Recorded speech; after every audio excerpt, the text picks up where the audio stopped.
တူတာလီဟာအိမ်နောက်ပြီးခြံဝင်းလေးထဲမှာတယောက်တဲဆော့ရတာကိုအကြိုက်ဆုံးပဲသူဟာလူတွေနဲ့စကားပြောဖို့အတွက်အရန်ရှက်တတ်တယ်ဒီနေ့မှာတော့သူကခါတိုင်းတက်ပိုတိတ်ဆိတ်နေတဲ့မြက်ခင်းပေါ်မှာပွန်ပြင်းစာအုပ်တော့ကိုဖတ်ဖို့ကြိုးစားနေတယ်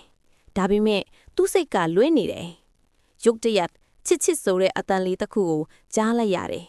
အဲ့ဒါကသူ့ခေါင်းပေါ်ကတရက်ပင်ရဲ့အကိုင်းခတ်တွေစီကလာတာတူတာကအသားလေးငုံကြည့်လိုက်တယ်အဲ့ဒီမှာငှက်ကလေးတစ်ကောင်ကိုတွေးလိုက်ရတယ်အဲ့ဒီငှက်ကလေးရဲ့နာမည်ကပြိုဟာငှက်ငယ်လေးတစ်ကောင်ဖြစ်ပြီးသူ့ရဲ့အမွေးအတောင်တွေကနေရန်အောက်မှာရွှေလိုတောက်နေတယ်ပြိုကမကြောက်ပါဘူးငှက်ကလေးဟာသူ့ကြောက်ကိုမျက်လုံးဝိုင်းလီနေနေစိုက်ကြည့်နေပြီးချစ်လူနောက်တစ်ခါထပ်អော်လိုက်တယ်တူတာဟာရှက်တက်ပေမဲ့ဒီငှက်ကလေးကိုတော့မကြည့်မကြောက်ဘူးသူကအသားလေးသူ့လက်ထဲကစာအုပ်ကိုမျက်ခင်းပေါ်ချလိုက်တယ်ပြီးတော့မင်္ဂလာပါငှက်ကလေးလို့တူတိုလေးပြောလိုက်တယ်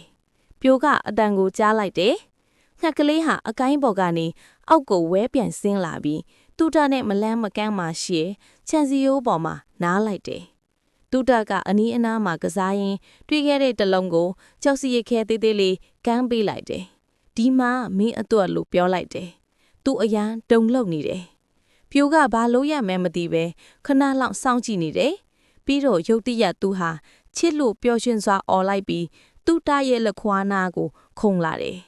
ရှက်တက်တူတာဟာပြိုရဲ့တက်တီကြောင့်သူ့ကိုယ်သူလည်းတက်တိရှိလာတာကိုတွေးလိုက်ရတယ်